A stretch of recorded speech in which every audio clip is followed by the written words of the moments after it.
The officer's hand closed hard on Nathaniel Hollis's shoulder and spun him away from the jet, and the leather folio in his hands hit the hot tarmac and fanned open, spilling the airworthiness papers of a $50 million aircraft across the concrete. He was 55 years old, in a faded flight jacket and a ball cap, and he did not resist. Around him the ramp shimmered in the heat, a sleek white jet, an orange fuel truck, a hangar with one word painted across it in letters 10 feet tall. At the air stairs, Derek Sloan, the man who had called the police, folded his arms and smirked. Sloan had taken one look at a black man in old clothes near his client's jet and decided he was a thief, and had refused to look at a single piece of paper. What Sloan did not know was that the papers now blowing across the tarmac carried Nathaniel's name as the owner of the entire operation, and that the word on the hangar behind them was Hollis. Before we find out who the man in the handcuffs really was, tell me in the comments where you're watching from today.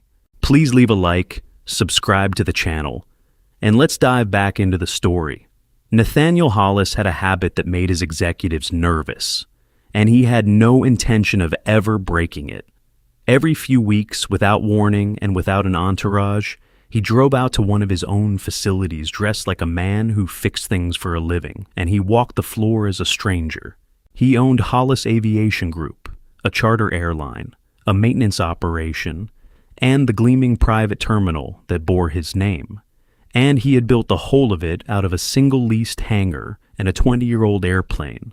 But he had started his life in aviation, flat on his back on a cold concrete floor, an 18-year-old apprentice mechanic with grease under his nails, and he had never once forgotten that the safest airplane in the world is the one an honest mechanic refused to sign off on a bad day. The only way to know whether his people still lived by that rule was to show up as nobody and watch. So, on a bright, blistering morning, he parked an unremarkable pickup at the far end of the lot, pulled a worn flight jacket over a plain gray tee, tugged down a ball cap, and walked onto the ramp of his own jet center the way a contract fuel hand might. Nobody at the desk looked twice. That was the point. When people knew the owner was watching, they showed him the airplane they wished they had. When they thought he was a nobody in a ball cap, they showed him the airplane they actually had. And that was the only airplane that ever mattered. He carried one thing that did not fit the outfit, a scuffed leather folio, the same one he had carried for 30 years. Inside it were the documents a careful operator keeps close, the company's air carrier certificate, insurance, and because he had pulled them that morning to settle a nagging question, the maintenance records and airworthiness paperwork for the flagship jet. Tail number November 5 Hotel Alpha, N55HA. His people called it the founder's airplane. He just called it the one he checked first. The nagging question was this. 2 days earlier, a routine report had crossed his desk about a recurring fault on that jet, a thrust reverser sensor that kept throwing a fault code, and the report said the discrepancy had been closed. Closed was a strong word. Closed meant a licensed mechanic had found the problem, fixed it, tested it, and signed his name to the fix. Nathaniel had built a company on the difference between a problem that was closed and a problem that was merely made to stop complaining. He wanted to put his own eyes on the logbook and the airplane before that jet carried anyone anywhere. There were 2 mornings in Nathaniel's life that explained everything about the man who walked across that ramp. And he thought about both of them without meaning to, the way a person thinks about weather. The first was a January morning when he was 18, an apprentice on the floor of a 2-bay shop that smelled of solvent and cold iron, working under a man named Earl Dandridge. Earl was 60 then, built like a fence post, and he had a rule he repeated so often that it stopped sounding like advice and started sounding like arithmetic. Every airplane, Earl said, is a stack of decisions made by people you will never meet, and your signature is the last one in the stack. You are not signing that you looked. You are signing that you know. And if you do not know, you do not sign. You let a rich man be angry at you because a rich man being angry at you has never killed anybody. Nathaniel had once watched Earl hold a departure 11 hours over a bracket the size of a thumbnail, with a charter customer screaming in his face, and answer only, "It will be ready when it is right." The bracket had been cracked. Not badly, just enough. Nathaniel had held the light while Earl showed him the hairline in it, and had understood, at 18, on a cold floor, that the whole business of flight rests on somebody being willing to be unpopular for 4 minutes. The second morning came a year later. Nathaniel, 19, in a clean shirt because it was a job interview, had walked up to the gate of a corporate hangar across town, with an appointment letter in his hand. A man in a white shirt stepped out of the office, looked at him for the length of a heartbeat, and pointed toward a service road at the back. "Deliveries go around," the man said.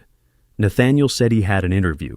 The man said, "Deliveries go around," and did not blink. He never looked at the letter. He made his entire determination out of a face, and he made it so fast that it did not feel to him like a decision at all, which is precisely what made it one. Nathaniel had walked around the back. He had gotten the interview 40 minutes late and had not gotten the job. And he had promised himself that if he ever owned a gate, nobody would be sent around the back of it, and that he would find out whether that was true by walking up to his own gate someday, looking like nobody at all. Today was that day. He just did not know yet how completely his own gate was going to fail the test. He started at the fence line and worked inward, the way Earl had taught him, because the tells are never where the important people are standing. Behind the ground equipment shed, he found a tug with a slow leak and a cardboard pan under it that had not been changed in a while, the cardboard gone soft and black. Not dangerous. Just a small, honest sign that somebody had decided a symptom was the same thing as a repair. He filed it away. By the wash rack, a wheeled fire extinguisher sat with an inspection tag 2 months past due, the paper tag gone stiff and yellow in the sun. He turned the tag over with one finger, read the date, and let it drop. Inside the terminal, the air conditioning hit him like a wall of cold water. The lobby was beautiful. He remembered signing the invoice for the floor. Behind the desk, a woman in her 40s with a lanyard and tired eyes was working 2 phones and a fuel order screen at once, and her name tag said, Denise. She looked up at the flight jacket and the ball cap and the work boots and gave him the smile people give a vendor. "Help you," she said. "I am looking at November 5 Hotel Alpha this morning," Nathaniel said. Denise did not ask who he was. She glanced at a screen and said, "That is Mr. Sloane's trip. Wheels up at 10:40. And if you are with the caterer, the door is on the left." Then a phone rang and she was gone into it. He stood there a moment, in the cold, in his own lobby, being nobody, and felt the particular sadness of a man who has just learned something he had hoped not to learn. Nobody had asked him for a badge. Nobody had asked him for a name. Nobody had asked him anything at all, which meant that on this ramp, the security screening was a person's clothes and a person's face. And that is not a screening. That is a guest wearing a uniform. He walked out the ramp doors into the heat. The ramp at 9 in the morning in high summer is its own country. The concrete throws the heat back up at you, so it arrives twice, and the air over the far taxiways bends until the distant hangars look like they are underwater. Nathaniel let his eyes adjust, and there was his airplane. N55HA sat on the pad, with the air stairs down, and a catering truck backing away from the aft door. White, clean, beautiful, 100 feet of somebody's careful work. An orange fuel truck was parked off the left wing, with its hose run out, and a young man standing at the panel, and behind all of it, filling the whole background of the picture, was the maintenance hangar with one word painted across its face in letters 10 feet tall. The young man at the fuel truck was maybe 21, in a lime-reflective vest gone gray at the shoulders, holding a clipboard against his chest, with both arms the way you hold something when your hands want to shake. He was not looking at his gauge. He was looking back and forth between the airplane and the terminal doors, over and over, like a man doing a math problem he did not like the answer to. Nathaniel noticed him and filed him away, the same as the ladder, and then he came around the right engine and stopped walking.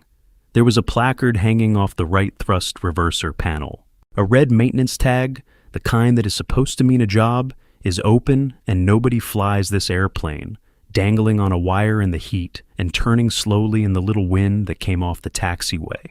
The panel it hung from was closed but not fastened. Nathaniel could see 3 of the quarter-turn fasteners from where he stood, and all 3 were proud of the skin, backed off maybe a 16th, the way a fastener sits when a hand has spun at home and a tool has never touched it. And down the lower curve of the cowl, a dark, wet line had crept out from under the panel edge and dried in stripes, then crept again. Hydraulic fluid. Weeping. Nobody had even wiped it, because a man who wipes a leak is a man who intends to come back and look.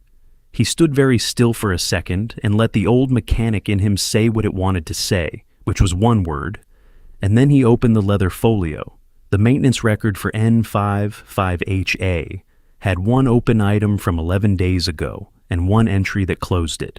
The open item read, right thrust reverser, intermittent fault indication in flight, crew reports, amber caution on 2 of 4 sectors.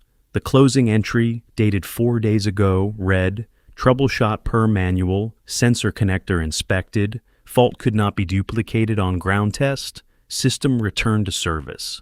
Signed with a name he knew, M. Vega, with a certificate number after it. Nathaniel read it twice. Then he looked up at the placard hanging off the panel and back down at the page, and he felt something go cold in the middle of all that heat. Because those 2 things cannot both be true. If the system went back into service 4 days ago, the red tag comes off.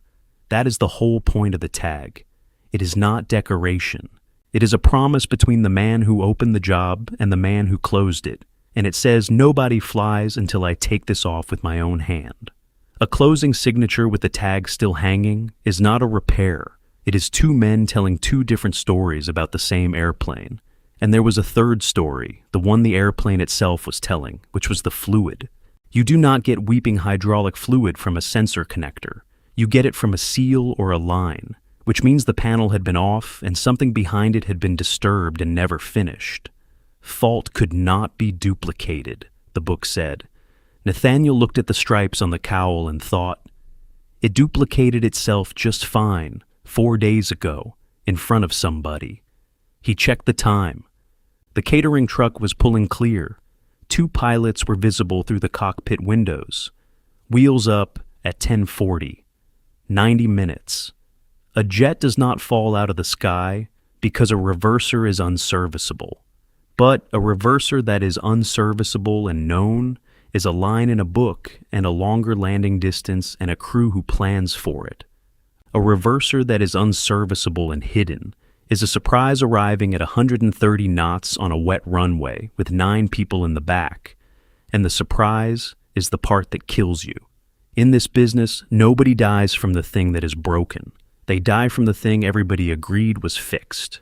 Nathaniel took out his phone and photographed the placard, the fastener line, the fluid on the cowl, and the 2 pages of the log with the tail number visible.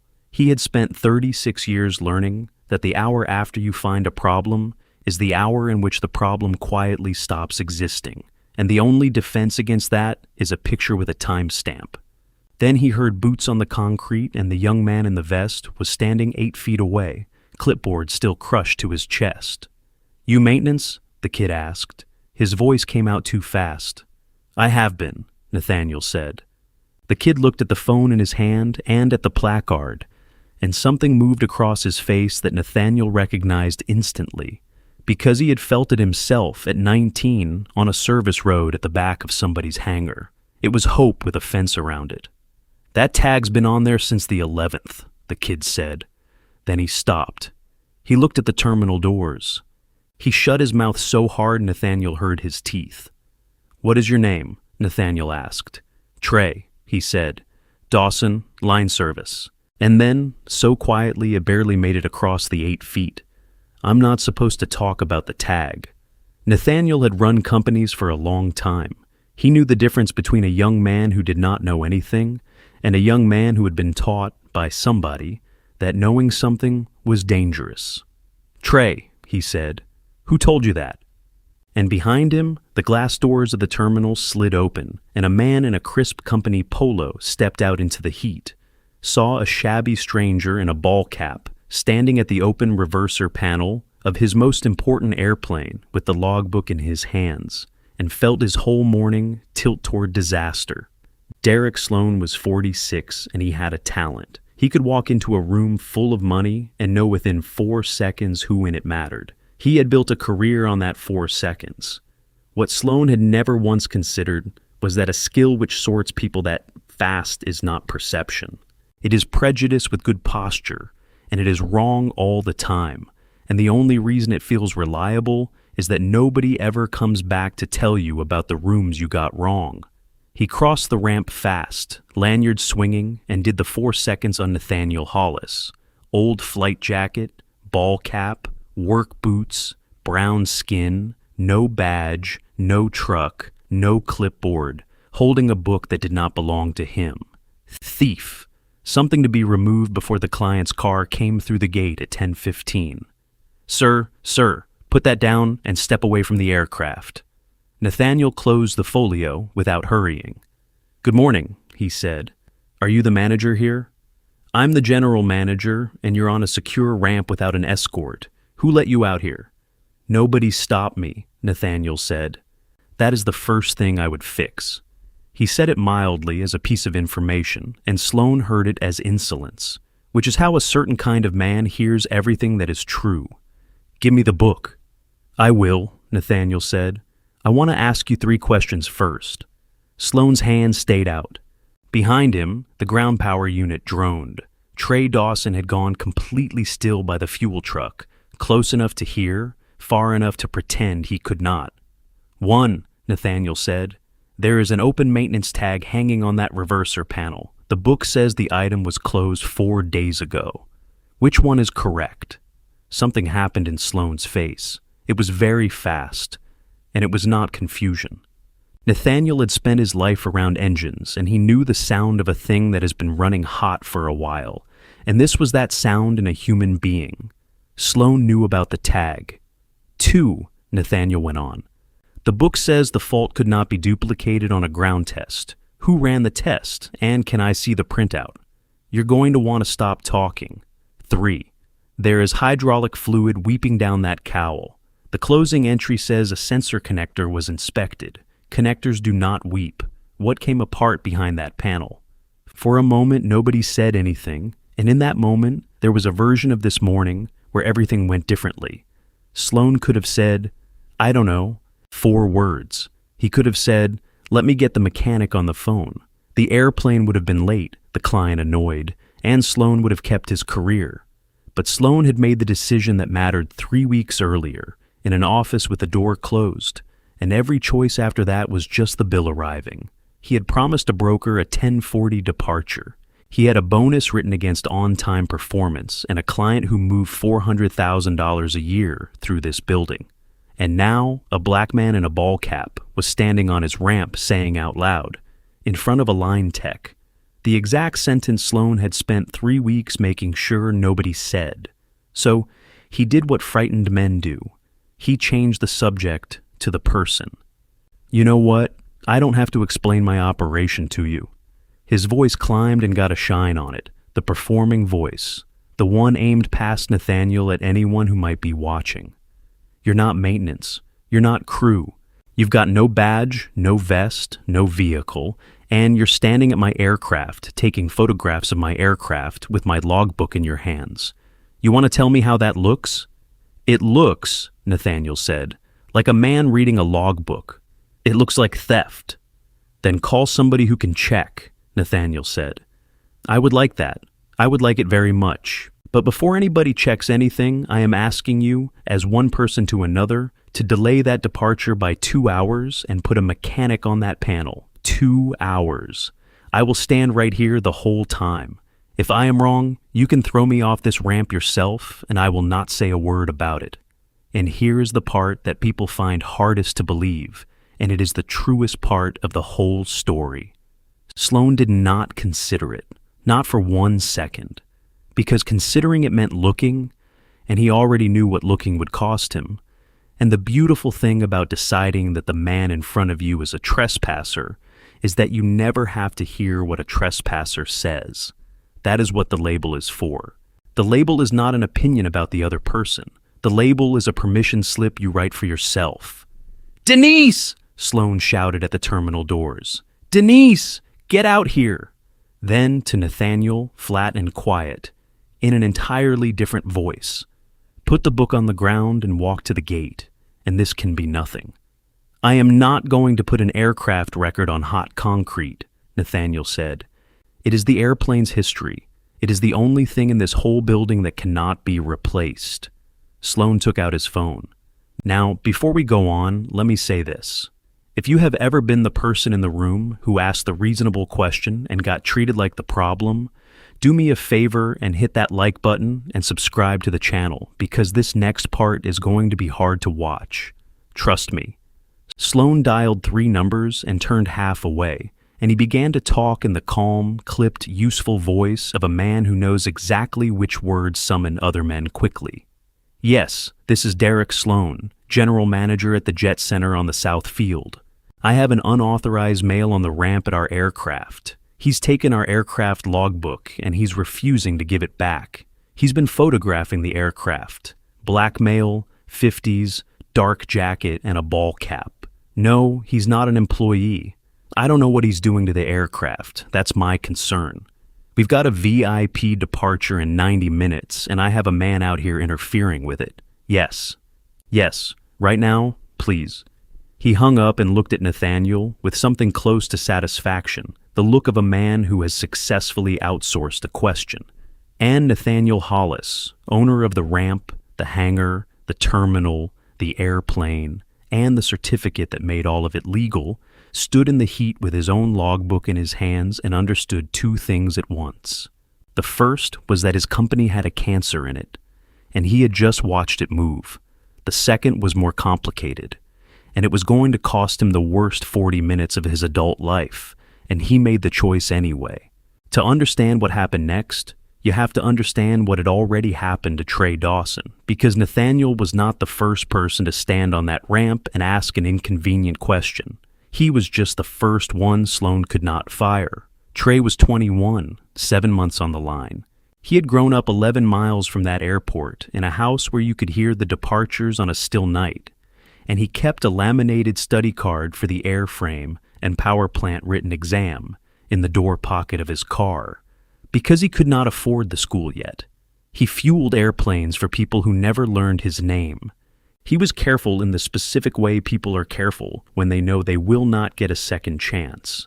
19 days earlier, Trey had pushed N55HA back into the hangar after the last trip, and he had been standing under the right engine holding a flashlight when the mechanic, Marcus Vega, opened the reverser panel. Nobody had asked him to hold the light. He held it because he wanted to see. And he saw a hydraulic fitting come loose in Vega's hand with a wet pop, and saw Vega go very quiet, and watched him set a work order on the fender and start writing. 2 days later, Trey had come in and found the panel closed, the tag still hanging, and the airplane back on the schedule. He had done everything right. That is the part that matters. He had not gone on the internet. He had not gone around anybody.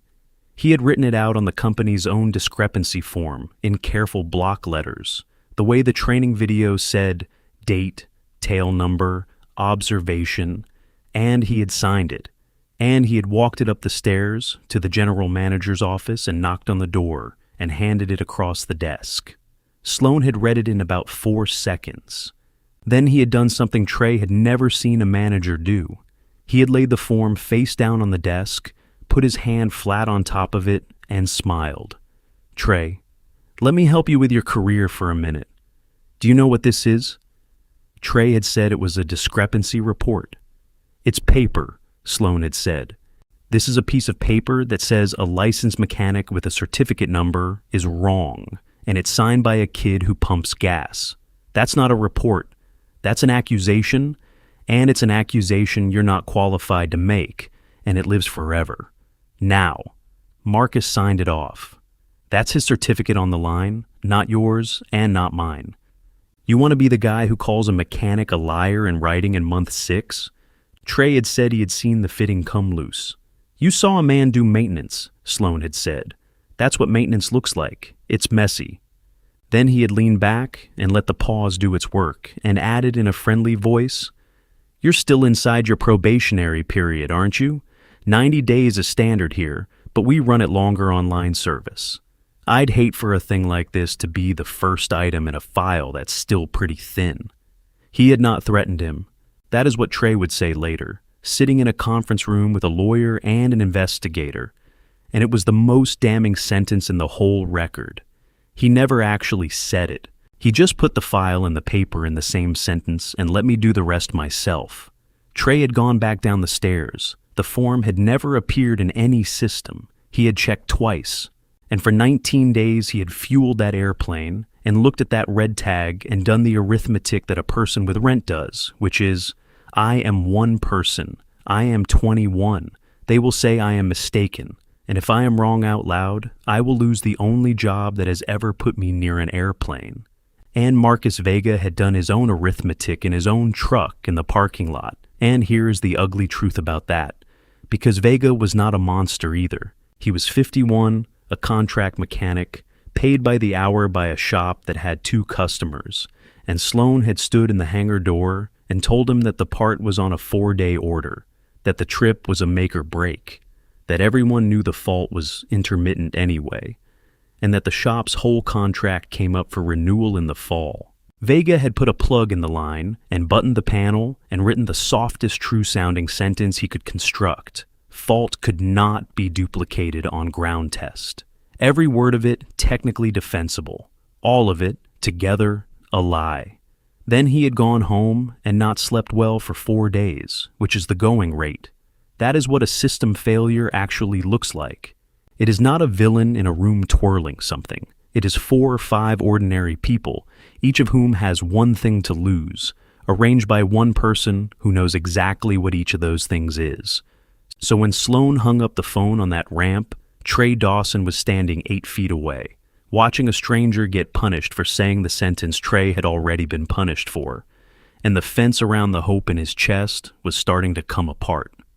Sir, Trey said. His voice cracked and he pushed through it. Mr. Sloan, sir. He's right about the tag. I've got it in my log. The tag's been on since the 11th. I wrote it up. I brought you the form. Sloan turned on him, and the temperature of the whole ramp changed. Did I ask you? Quiet, almost gentle, which was worse. Go and see to the trash corrals behind hangar 2. Go on, right now. But the panel... Trey. Sloan looked at his watch. Trash corrals. And Trey Dawson, 21 years old, 7 months in, with a laminated study card in his car door and a rent payment on the 4th, turned to go. Because that is what almost all of us do, and anybody who says otherwise has never had a manager's hand flat on top of their name. He got 9 steps. Then he stopped, and he stood there with his back to them in the heat. And he did not go around the hangar. Nathaniel saw all of it, and it told him more about his own company than any audit he had ever paid for. People who hear this story always ask the same question at this exact point, and they ask it a little angrily, which is fair. Why did he not just say it? 6 words. I own this company. The polo shirt goes white. The phone call gets walked back. The airplane gets fixed, and everybody goes home. Why would a grown man stand in the sun and let this happen to him? Nathaniel asked himself the same thing, and he had an answer, and it had 3 parts. The first was evidence. If he said the 6 words now, the next 4 minutes would be about him. Sloan would fall over himself apologizing, and the apology would be the last honest thing anybody said. The panel would get closed, the tag would come off. Somebody would produce the printout that did not exist. By afternoon, there would be a clean story with 3 signatures on it and no way on earth to prove what had been true at 9:05 in the morning. And in 6 months, Sloan would be doing the same arithmetic on a different airplane with a different kid holding a different flashlight. Owners get told what happened. Strangers get shown. The second was Trey. Nathaniel had watched a 21-year-old take 9 steps toward the trash corrals and stop. He did not yet know what the kid had already survived, but he knew that shape. If he ended this with a name and a title, the lesson of the morning would be that a young man with the truth is safe only when a rich man happens to be standing next to him. And that is not a lesson, that is a lottery ticket. And the third, the part he would only admit later, alone, was that he needed to see it. He had built this company on a promise he made on a service road at 19. Nobody goes around the back. For 36 years he had believed his gate was different, and for 36 years he had never once tested it. He was standing at his own airplane. He was going to find out. "All right," he said to Sloan. "We will wait for them." "Yeah," said Sloan, "we will." They waited 4 minutes without speaking, and the red tag turned slowly in the little wind, and up in the cockpit, 2 pilots watched the tableau and could not hear a word of it, and one of them, a captain with 25 years on the property, said he was going to go get the weather printout in a minute. That sentence meant nothing at all, and it was going to matter more than anybody on that ramp could have guessed. The airport police unit came through the service gate without lights and rolled to a stop 20 feet away. And Officer Tyler Brennan got out. Brennan was 29, 3 years on. He had wanted to be a police officer since he was 6, and he was not a cruel man. And if you had asked him, he would have told you with total sincerity that he treated everybody the same. He had also never in his life been given 10 uninterrupted minutes of training on the single most dangerous thing an officer does, which is arrive somewhere with no idea what happened and immediately decide, from body language and clothing and tone, who the complainant is and who the suspect is. He had about 11 seconds and 2 human beings. One of them was in a company polo with a lanyard, standing in front of a terminal with his hands open, talking first. The other was in a faded jacket and a ball cap, holding a book, saying nothing. The whole rest of it followed from those 11 seconds. Everything else was just the paperwork. "Officer, thanks for coming out. Derek Sloan, I'm the general manager." A handshake, a step to the side, positioning himself at Brennan's shoulder so that the 2 of them were looking at Nathaniel together, which is a thing people do without knowing they do it and which decides more cases than evidence. "This gentleman came out on my ramp with no badge and no escort. He has our aircraft logbook in his hands. He will not give it back. He's been photographing the aircraft, and I've got 9 passengers and a departure in 80 minutes. I've asked him to leave the property twice." Brennan looked at Nathaniel. "Sir, is that your book?" And here it is. The one question. The whole morning fits through that question like water through a crack, and Nathaniel gave the answer that was true. "That book belongs to the operator of this aircraft," he said. "That's not what I asked." "It is the only accurate answer to what you asked," Nathaniel said. "Officer, my name is Nathaniel Hollis. My identification is in this folio. Everything you want to know is in here, and I would like to show it to you, and I would like to do it slowly with your permission." That was, in the plainest possible terms, a man offering to hand a police officer the solution to the entire problem. "Sir, do you have any weapons on you?" "No." "Do you work for this company?" "Yes," said Nathaniel, which was again true, and which was again heard as a lie, because behind Brennan's shoulder, Derek Sloan was already shaking his head slowly with his eyebrows up, doing the small pantomime of a reasonable man watching a stranger say something absurd. Sloan did not have to say a word. He had a logo on his chest and a building behind him, and the officer had already sorted the 2 of them, and from that moment forward, every sentence out of Nathaniel Hollis's mouth was going to be processed as an excuse rather than as information. "He does not work for us," Sloan said. "I've never seen him before in my life." That at least was completely true. "Sir, I'm going to ask you one more time to hand me that book." "I am going to do better than that," Nathaniel said. "I am going to show you who I am. My wallet and my certificates are in this folio, in the left pocket. I am going to open it with my left hand and hold it out to you, and I would like you to watch my hands the whole time so there is no confusion. Is that all right?" It was the most cooperative sentence anyone said on that ramp all morning. He narrated the movement before he made it, which is a thing black men in this country learn to do before they learn to drive, and he made the movement slowly.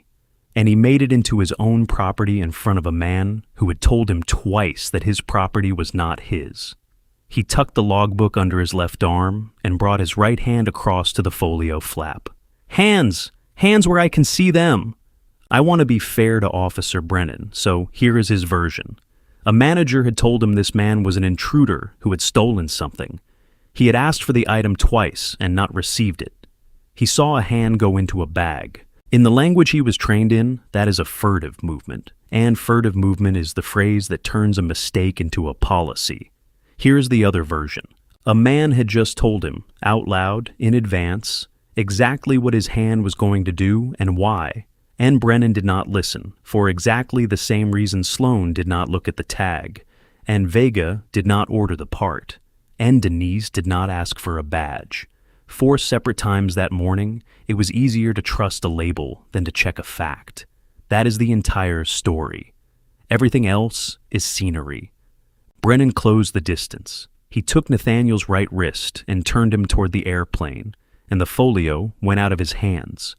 It hit the hot concrete cover down and fanned open, and the papers came out of it in a single slow spill. The company's air carrier certificate, the aircraft registration, the insurance binder, the airworthiness paperwork of a $50 million airplane, a laminated card with a photograph on it.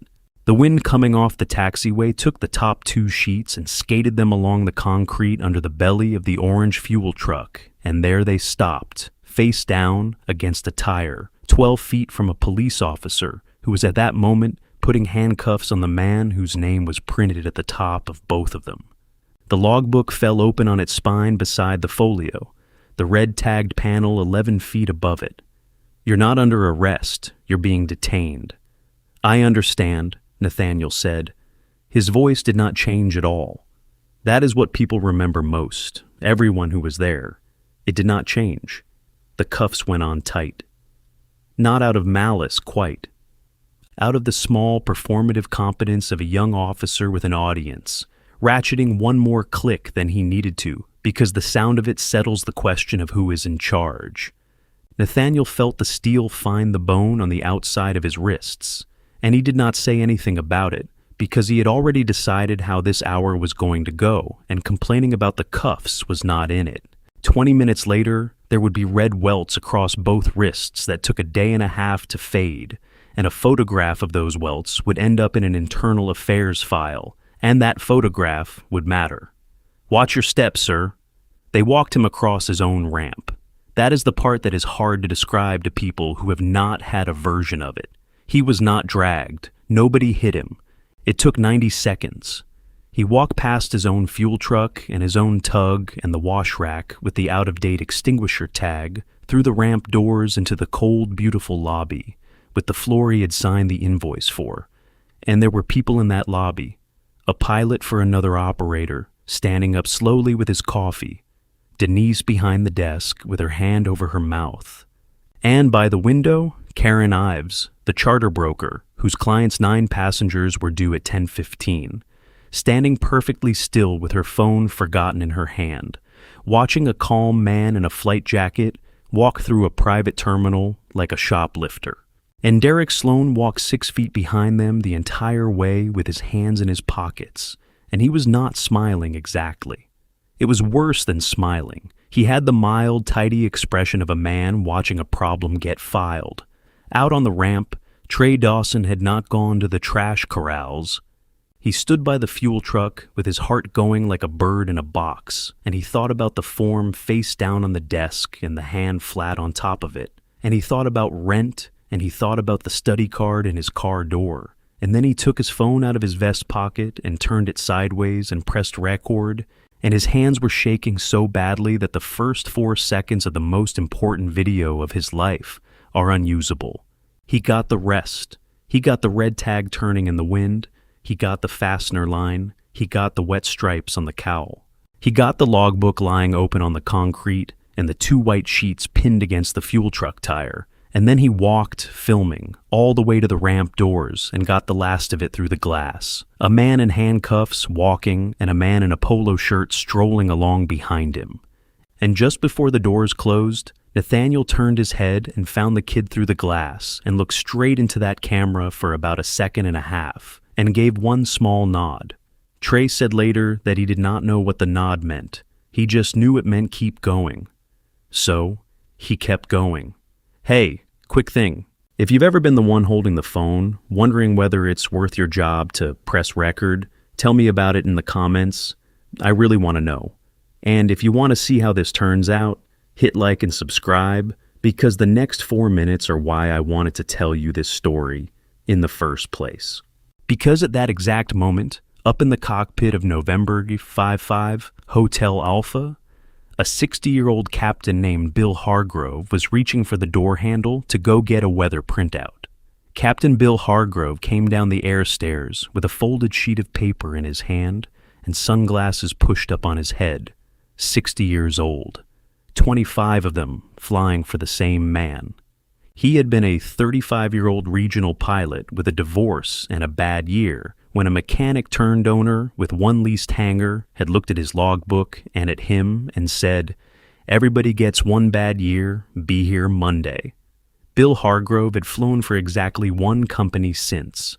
He came off the bottom step, glanced toward the terminal out of habit, and stopped with his foot in the air.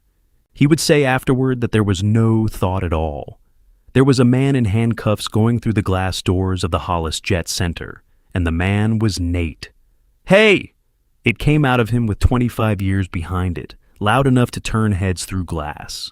He was moving before the sound finished, running flat out in a white uniform shirt across 100 feet of blazing concrete, and Bill Hargrove had not run anywhere in 11 years. "Take those off him! Take those off him right now!" Brennan turned with his hand going out, palm up, the automatic stay back. Sloan turned too, and Trey Dawson, still filming, caught the exact frame that would be on the news 3 days later.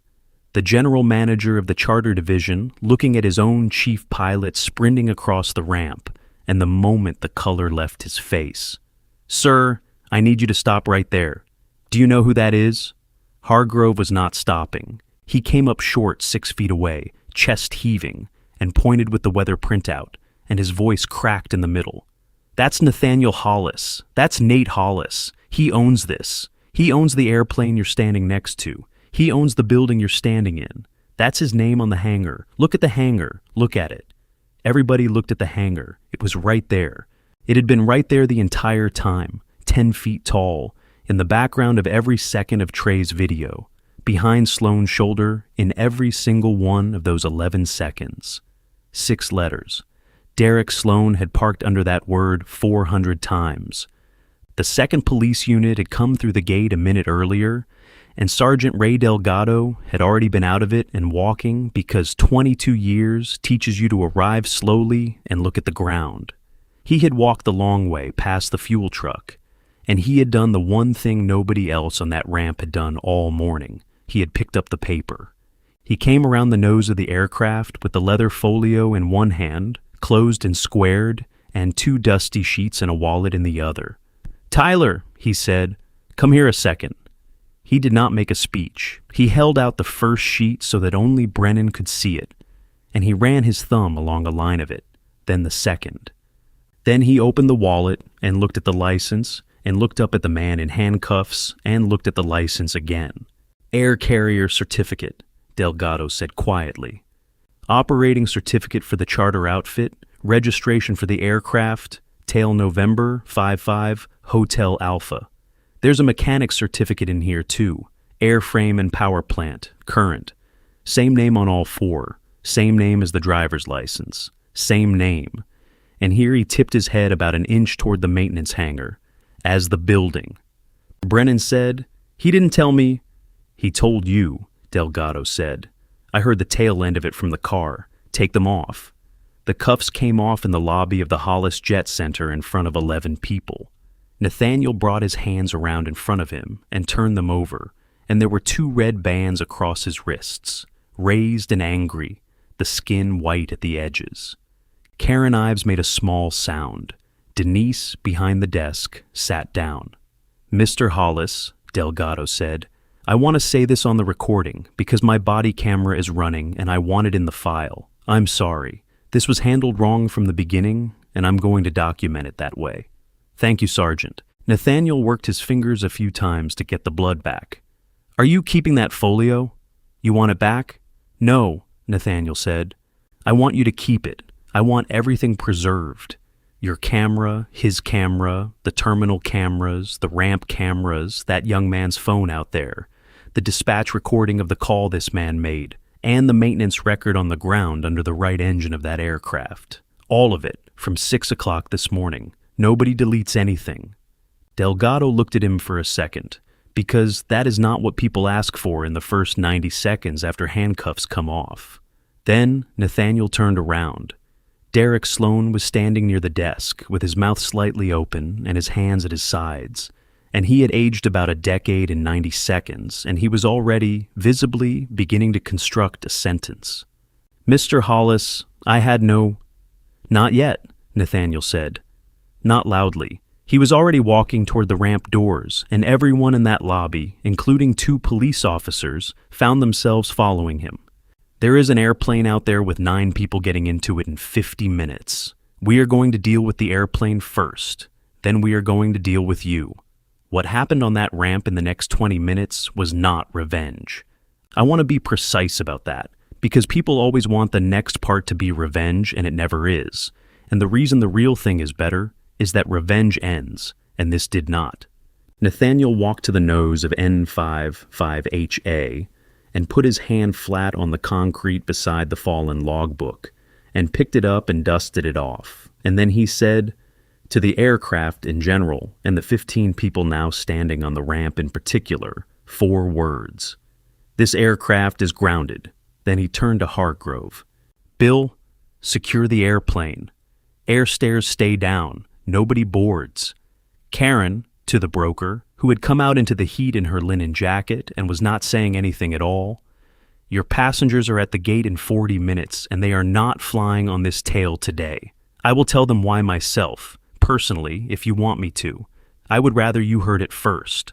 And then he did the thing that finished Derek Sloan, and he did it without raising his voice once. He asked Trey Dawson for a 1/4-inch driver, and Trey ran and got it. He unfastened the right thrust reverser panel in front of everyone, and it came open in his hands with almost no resistance at all, because 3 of the 1/4-turn fasteners were not engaged, and everyone standing there could hear the difference between the 2 that were and the 3 that were not. He reached up and hooked the red tag off its wire with 1 finger and held it up. This is a maintenance tag, he said. It goes on when a job opens. It comes off when a job is finished, by the hand of the person who finished it. It is not paperwork. It is a promise. It has been hanging on this airplane for 11 days. He opened the logbook against the cowl so Delgado's body camera could see the page. This is the closing entry, dated 4 days ago. Troubleshot per manual, connector inspected. Fault could not be duplicated on ground test. System returned to service. Signed. He turned the page a few degrees toward the light. If that entry were true, this tag would be in a trash can. If that tag is true, this entry is false.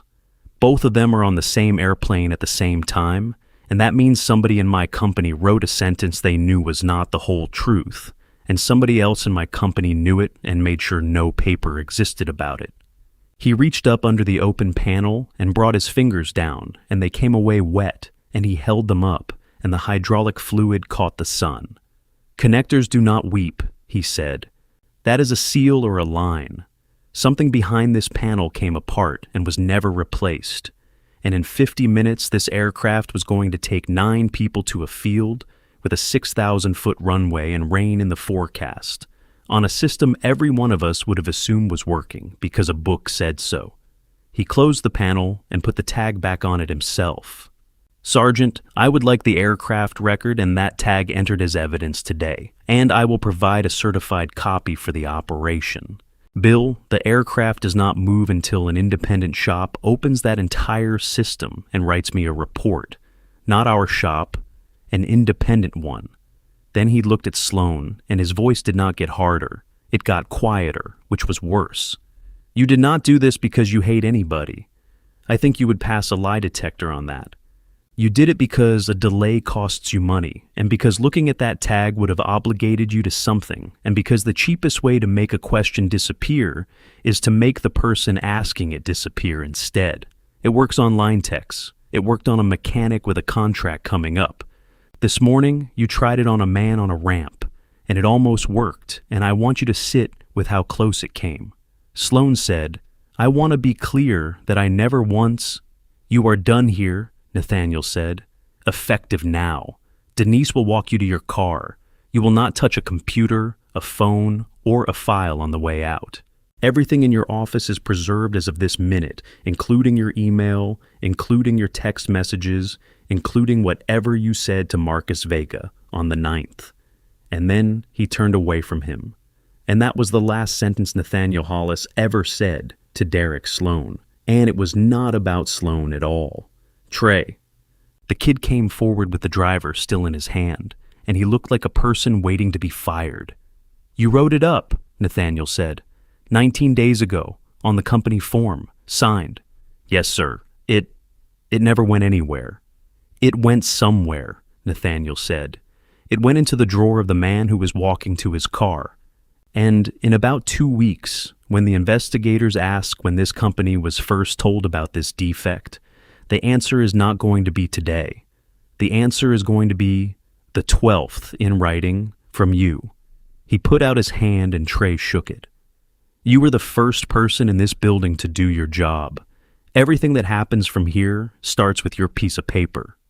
The independent shop had the reverser open 9 days later.